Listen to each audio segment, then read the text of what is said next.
ಇನ್ನು ನಟಿ ದೀಪಿಕಾ ದಾಸ್ ತಾಯಿ ಪದ್ಮಲತಾಗೆ ಬೆದರಿಕೆ ಕರೆ ಬಂದಿದೆ. ಈ ಬೆದರಿಕೆ ಕರೆಯಲ್ಲಿ ಏನ್ ಹೇಳಿದ್ದಾರೆ ಅಂತ ಹೇಳಿದ್ರೆ, ಮಗಳು ದೀಪಿಕಾ ಬಗ್ಗೆ ಅಪಪ್ರಚಾರ ಮಾಡ್ತೀವಿ ಹೀಗಂತ ಬೆದರಿಕೆ ಹಾಕಿದ್ದಾರೆ. ಜೊತೆಗೆ ಅಳಿಯ ದೀಪಕ್ ಕುಮಾರ್ ವಿರುದ್ಧವೂ ಕೂಡ ಅಪಪ್ರಚಾರದ ಬೆದರಿಕೆಯನ್ನ ಹಾಕಿದ್ದಾರೆ. ಈ ಬಗ್ಗೆ ಇದೀಗ ದೀಪಿಕಾ ದಾಸ್ ತಾಯಿ ಪೊಲೀಸರಿಗೆ ದೂರನ್ನ ನೀಡಿದ್ದಾರೆ.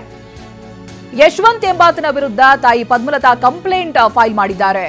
ಹಣ ನೀಡದೇ ಇದ್ರೆ ಅಳಿಯನ ವಿರುದ್ಧ ಅಪಪ್ರಚಾರ ಮಾಡ್ತೀನಿ ಅನ್ನೋದಾಗಿ ಬೆದರಿಕೆ ಹಾಕಿದ್ದಾರೆ. ಪದ್ಮಲತಾಗೆ ಫೋನ್ ಮಾಡಿ ಬೆದರಿಕೆ ಹಾಕಿರುವಂತ ಯಶವಂತ ಮಾದನಾಯಕನಹಳ್ಳಿ ಪೊಲೀಸ್ ಠಾಣೆಯಲ್ಲಿ ದೂರನ್ನ ದಾಖಲಿಸಿದ್ದಾರೆ. ಇದೀಗ ದೀಪಿಕಾ ದಾಸ್ ಅವರ ತಾಯಿ ನಿರಂತರ 7 ತಿಂಗಳಿಂದ ದೀಪಿಕಾ ತಾಯಿ ಪದ್ಮಲತಾಗೆ ಕರೆಯನ್ನ ಮಾಡಿ ಈ ರೀತಿಯಾಗಿ ಬೆದರಿಕೆ ಹಾಕ್ತಾ ಇದ್ರು. ನಿರಂತರವಾಗಿ ಫೋನ್ ಕರೆ ಮಾಡ್ತಾ ಇದ್ರಂತೆ ಯಶವಂತ್ ಅನ್ನುವಂತ ವ್ಯಕ್ತಿ. ಇದೀಗ ಪೊಲೀಸ್ ಠಾಣೆಯ ಮೆಟ್ಟಿಲೇರಿದ್ದಾರೆ. ಯಶವಂತ್ ವಿರುದ್ಧವಾಗಿ ದೂರನ್ನ ಕೂಡ ದಾಖಲಿಸಿದ್ದಾರೆ. ಇತ್ತೀಚೆಗೆ ಮದುವೆ ಆಗಿರೋದು ದೀಪಿಕಾ ದಾಸ್ ಅವರು ಉದ್ಯಮಿಯನ್ನ ಮದುವೆ ಆಗ್ತಾರೆ.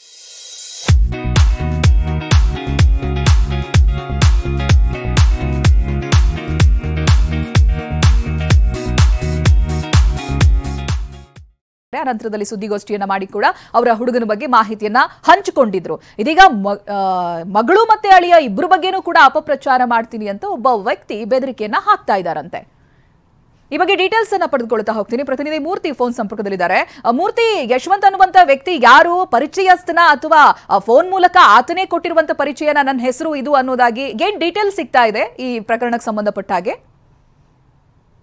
ಚೈತ್ರ, ನಟಿ ದೀಪಿಕಾ ದಾಸ್ ಹಾಗೂ ಉದ್ಯಮಿ ದೀಪಕ್ ಕಳೆದ ಮಾರ್ಚ್ 1ರಂದು ಮದುವೆ ಆಗಿರೋಂಥದ್ದು.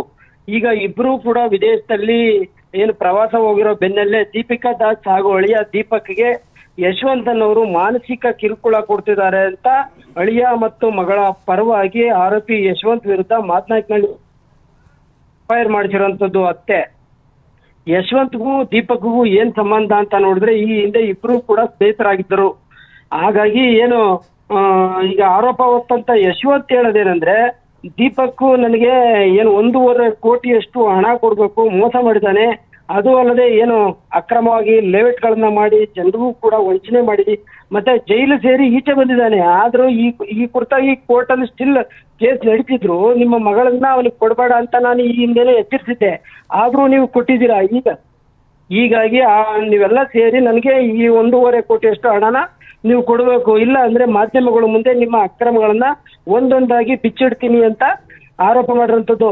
ಸದ್ಯ ಏನು ಆರೋಪ ಹೊತ್ತಿರಂತ ಏನು ಇವರು ಇದ್ದಾರೆ ಯಶವಂತ್ ಈ ತರ ಹೇಳಿದ್ರೆ, ಏನು ಅತ್ತೆ ಪದ್ಮಲತಾ ಹೇಳೋದೇನಂದ್ರೆ, ಏನು FIR ಅಲ್ಲಿ ಉಲ್ಲೇಖ ಮಾಡಿದ್ದಾರೆ ಅವರು, ನಟಿಯಾಗಿರುವಂತ ನನ್ನ ಮಗಳು ಹಾಗೂ ಅಳಿಯನ ಮಾನ ಮರ್ಯಾದೆಯನ್ನ ಹಾಳು ಮಾಡ್ತೀನಿ ಅಂತ ನನಗೂ ಕೂಡ ಪದೇ ಪದೇ ಹಣ ಕೊಡುವಂತೆ ಮಾನಸಿಕವಾಗಿ ಕಿರುಕುಳ ಕೊಡ್ತಾ ಇದ್ದಾನೆ ಅಂತ ಹೇಳಿ ಮಾದನಾಯಕನಹಳ್ಳಿ ಪೊಲೀಸ್ ಠಾಣೆಯಲ್ಲಿ ಪ್ರಕರಣ ದಾಖಲು ಮಾಡಿರುವಂತದ್ದು. ಏನು ವಿದೇಶದಲ್ಲಿರುವಂತಹ ದೀಪಿಕಾ ದಾಸು ಹಾಗೂ ದೀಪಕ್ ಇಬ್ರು ಏನು ವಿದೇಶದಿಂದ ಬಂದ ಮೇಲೆ ಯಾವ ರೀತಿ ಇದಕ್ಕೆ ಸಮಜಾಯಿಷಿ ಕೊಡ್ತಾರೆ ಅಂತ ಕಾತೋಡ್ಬೇಕಾಗಿದೆ. ಏನು ಒಟ್ಟಾರೆ ಇವರಿಬ್ಬರು ಸ್ನೇಹಿತರಾಗಿರುವಂತ ಇವರಿಬ್ಬರ ಕಾಳಗ ಸದ್ಯ ಈ ನಿಲ್ಲಂತ ಇದು ಕಾಣ್ತಾ ಇಲ್ಲ ಚೈತ್ರ. ಎಸ್, ಥ್ಯಾಂಕ್ ಯು ಮೂರ್ತಿ ಮಾಹಿತಿಗಾಗಿ. ಯಾವುದೇ ರೀತಿಯಾದಂತಹ ಕಾಂಟ್ರವರ್ಸಿಗೆ ಸಾಮಾನ್ಯವಾಗಿ ದೀಪಿಕಾ ದಾಸ್ ಒಳಗಾಗುವುದಿಲ್ಲ, ತುಂಬಾ ಮೆಚೂರ್ಡ್ ಆಗಿ ಆಕ್ಟ್ ಮಾಡೋರು. ಬಟ್ ಈ ವಿಚಾರ ಒಂದಷ್ಟು ಸಂಕಷ್ಟವನ್ನ ತಂದಿಡುತ್ತಾ ಅವರಿಗೆ.